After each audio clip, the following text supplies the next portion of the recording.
Social মিডিয়ায় viral হওয়া সেই চলমান খাট নিয়ে গেল পুলিশ। কদিন ধরে একটি ভিডিও ভাইরাল হয়েছে সামাজিক যোগাযোগ মাধ্যমে, যেখানে দেখা যাচ্ছে যে একটি ব্যক্তি বিছানার মাঝখানে বসে আছেন, আর তোশক চাদর বালিশ সহ পুরো খাটটাই চলছে, ঠিক যেন একটা গাড়ি। আসলে এটা একটি চলমান বিছানা কিংবা চলমান গাড়ি। ভারতের পশ্চিমবঙ্গের মুর্শিদাবাদের বাসিন্দা নবাব শেখ প্রায় ১.৫ বছরের পরিশ্রমে এই খাট বা গাড়িটি বানিয়েছেন। ঈদের দিন একটি ট্রায়াল দিতে বেরিয়েছিলেন নিজের বিচিত্র এই গাড়িটি নিয়ে। মুহূর্তে সেই ভিডিও ভাইরাল হয়ে যায়।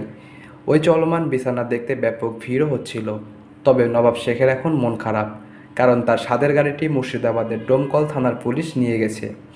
আইন অনুযায়ী কোনো গাড়িকে এভাবে বদলে ফেলে চালানোর অনুমতি যে ছিল না নবাব শেখের।